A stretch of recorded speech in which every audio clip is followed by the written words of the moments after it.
राज्यातील शेतकऱ्यांसाठी आज दिवसभरातील 15 महत्त्वाच्या ठळक बातम्या. शेतात वाढला विषारी सापांचा धोका, शेतकऱ्यांना काळजी घेण्याची गरज. पावसाळ्यात पाणी बिळात आणि साप शेतात.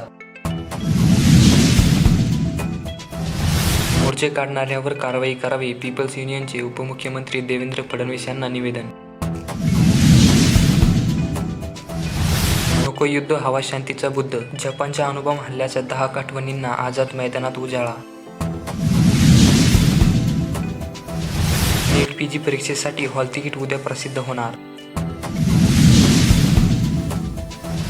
मुख्यमंत्री लाडकी बहीण योजना अर्जाच्या छाननीला वेग, 3 दिवसांमध्ये 4 लाख अर्जाची छाननी. 46,000 विद्यार्थ्यांचा प्रवेश, 11वीची यादी, 3 फेऱ्यापेक्षा ॲडमिशनचा टक्का वाढला.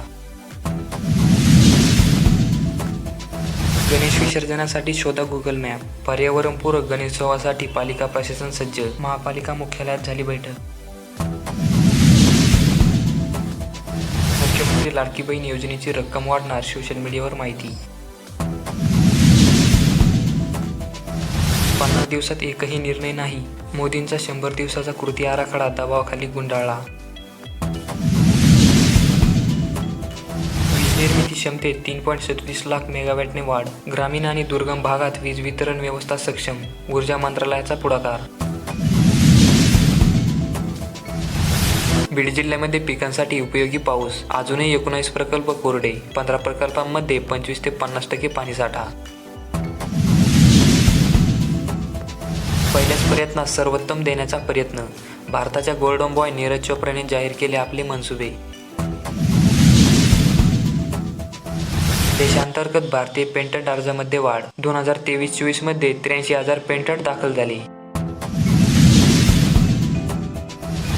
भारतीय अर्थव्यवस्था जोमात, अमेरिका आणि जर्मनीत मंदीचे सावट, चीनची अवस्था पण वाईट. हायकोर्टाला राज्य चालवायचे आहे काय? बंगाल सरकारचे सर्वोच्च न्यायालयात अपील. सिंधुदुर्गातील 192 गावे इको सेन्सिटिव्ह, केंद्र सरकारकडून अधिसूचना जारी. आंबोली ते मांगेलीपर्यंतच्या पट्ट्यातील 25 गावांचाही समावेश होणार. कृष्णा वारणाचे पाणी पात्रता, विसर्ग बंद, कोयना चांदोली धरणाच्या सांड्यावरील दारे बंद.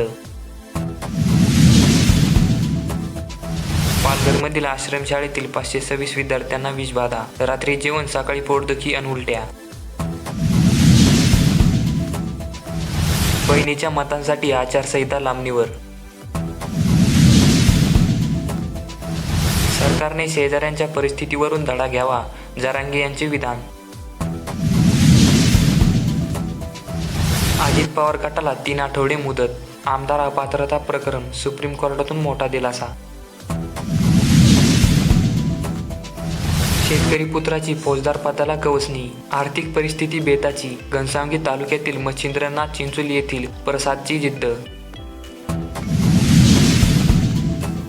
छत्रपती संभाजीनगर येथे पशुसंवर्धनातून विकासाला चालना.